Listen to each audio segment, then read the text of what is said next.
Guys, welcome to our channel Study Horizon. My name is Rahul Rana और आज की video में हम सॉल्व करने वाले हैं क्लास 9th के मैथमेटिक्स की एक्सरसाइज 1.1। जिसमें पहला क्वेश्चन है, इज 0 अ रेशनल नंबर? क्या 0 एक रेशनल नंबर है? क्या 0 या 0 एक परिमेय संख्या है? और आगे इसमें जुड़ा है कि can be write in the form of P Y Q. तो सबसे पहला जो क्वेश्चन हम इसी को सॉल्व करते हैं, इज 0 अ रेशनल नंबर? तो इसका आंसर है यस।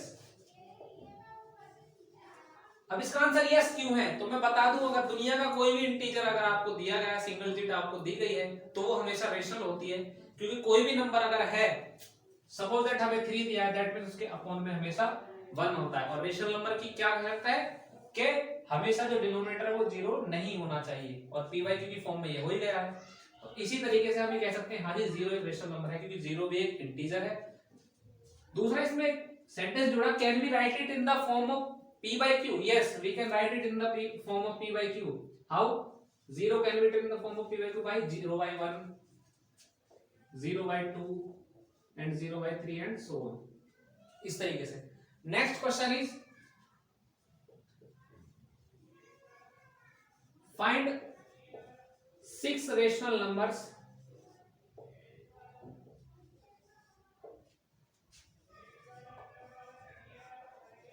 Between 3 and 4। तो गाइज, जब हमें दो रेशनल नंबर्स के बीच में कुछ रेशनल नंबर्स निकालने हो तो उसका मैं तरीका बताता हूं। सबसे पहले, जैसा कि मैंने अभी ने बोला, रेशनल नंबर से क्यों है, क्योंकि इनके अपॉन में हमेशा 1 होता है। जब हमें दो रेशनल नंबर्स दे हो और उनके बीच में कुछ रेशनल नंबर्स निकालने हो तो उसका तरीका ये होता है, फॉर एग्जांपल हमें x अपॉन y और z अपॉन y दो रेशनल नंबर्स दिए हैं और उसके बीच में हमें n रेशनल नंबर्स निकालने हैं। तो उसके लिए फॉर्मूला ये होगा कि दोनों ही रेशनल नंबर्स की मल्टीप्लाई n+1 से, नॉमिनेटर और डिनोमिनेटर से कर देते हैं।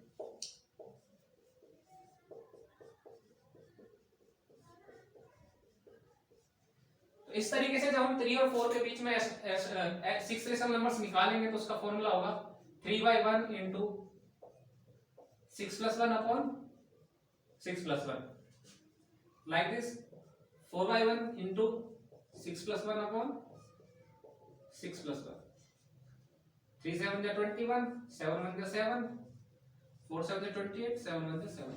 अब डिनोमिनेटर सेम हो गए हैं। अब उसके बाद हम 21 और 28 के बीच में देख लें कौन कौन से नंबर्स आते हैं। 22, 23, 24, 25, 26 एंड 27, और सभी के अपॉन में क्या लगा दीजिए, 7 लगा दीजिए। इस तरीके से हमने 3 और 4 के बीच में जो 6 रेशनल नंबर्स है वो इस तरीके से हमने निकाल लिया। अब नेक्स्ट क्वेश्चन जो सिर्फ इसी से जुड़ा हुआ है बिल्कुल, लेकिन 1 की जगह यहाँ पर क्या दे दिया हमें, 5 दे दिया, और यहाँ पर 6 की जगह हमें कितने, 5 रेशनल नंबर्स फाइंड करने। तीसरे क्वेश्चन में कह रहा है find 5 rational numbers between 3/5 and 4/5। अब उसके लिए हमें क्या करना है, सिर्फ इतना करना है कि 1 की जगह पर 5 लिखना और 6 की जगह पर 5 लिखना।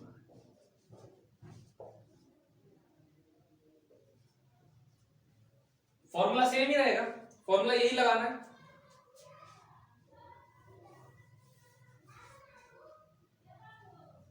तो जब हम इनकी मल्टीप्लाई करेंगे 3 into 6 upon 5 into 6 and 4 into 6 upon 5 into 6, 3 6 18, 5 6 30, 24 upon 5 निकालने हैं। अब देख लीजिए 18 और 24 के बीच में क्या क्या आता है, 19, 20, 21, 22 एंड 23, और सभी का अपॉन में क्या रख देंगे, 30।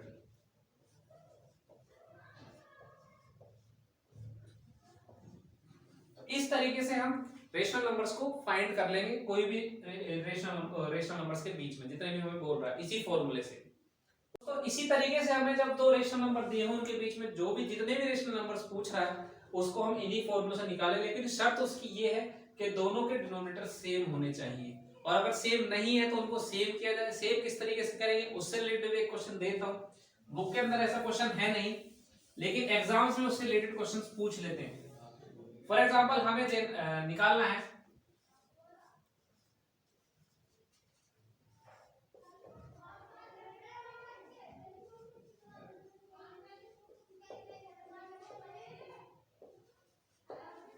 2/5 और 3/4 के बीच में हमें 4 रेशनल नंबर्स निकालने हैं। तो सबसे पहले हमें क्या करना पड़ेगा, इनके डिनोमिनेटर सेम करने पड़ेंगे। डिनोमिनेटर सेम करने के लिए क्या करना पड़ेगा कि हमें सेकंड वाले रेशनल नंबर के डिनोमिनेटर से इसमें ऊपर नीचे मल्टीप्लाई करनी होगी दोनों जगह, और इसके डिनोमिनेटर से इसमें मल्टीप्लाई करनी होगी। यानी 2/5 into 4/4 and 3/4 into 5/5, 4 to the 8 and 5 to the 15, 5 4 जा 20। अब इनके बीच में हमें कितना निकालने, 4 रेशनल नंबर्स। अब फिर से वही फॉर्मूला अप्लाई कर देंगे, 8/20 into 4 + 1 upon 4 + 1 and 15/20 into 4 + 1 upon 4 + 1। आप चाहें तो इन्हीं के यहीं पे बीच में निकाल सकते हैं। अगर निकलते हैं नंबर तो यहीं से 9 हो जाएगा, 10 हो जाएगा। लेकिन अगर नहीं निकलता है, कम नंबर्स आते तो ये फॉर्मूला आप लगाएं, 8 into 5 upon 20 into 5, 15 into 5 upon 20 into 5,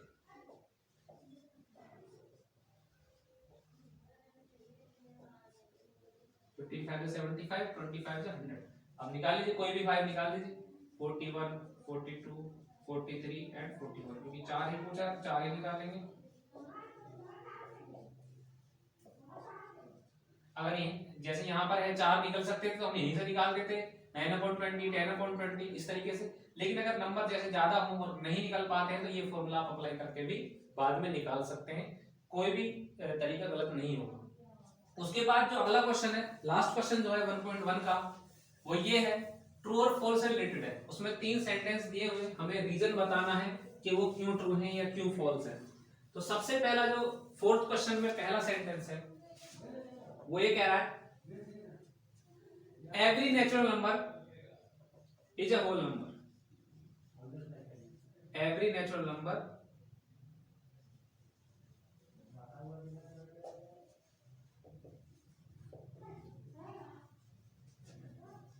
is a whole number. तो ये ट्रू हो जाएगा। क्यों होगा, क्योंकि होल नंबर क्या है, whole number is a group of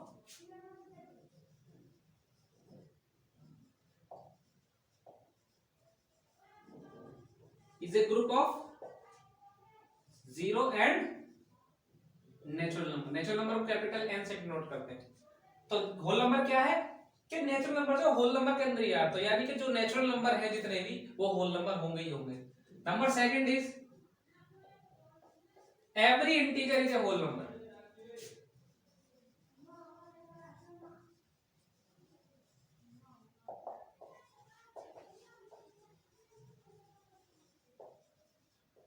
क्या हर पूर्णांक पूर्ण संख्या है, इसका आंसर है नहीं, फॉल्स। क्योंकि -1, -2, -3 होल नंबर होते ही नहीं है। ठीक है। थर्ड स्टेटमेंट वो ये कहता है कि एवरी रेशनल नंबर या rational is a whole number. तो इसका आंसर भी फॉल्स होगा। क्यों होगा, क्योंकि 1 2 3 4 यानी जितने भी होल नंबर्स है वो तो रेशनल है, लेकिन सभी रेशनल है, 3/5, 1/2 ये सब थोड़ी ना होल नंबर हो सकते हैं। तो 3/5 और 1/2 और भी बहुत से नंबर हैं।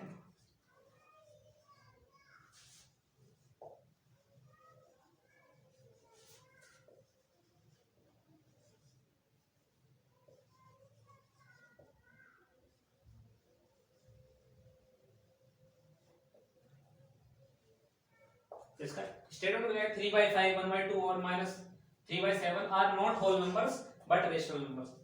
तो इस तरीके से हमने एक्सरसाइज 1.1 के सॉल्यूशन किए हैं। आपको अगर समझ आए तो वीडियो को लाइक करें, चैनल को सब्सक्राइब करें, और ऐसी ही दिलचस्प वीडियो के लिए हमारे साथ जुड़े रहें। आने वाले समय में हम 10th क्लास की भी कुछ वीडियोस को हम डालेंगे।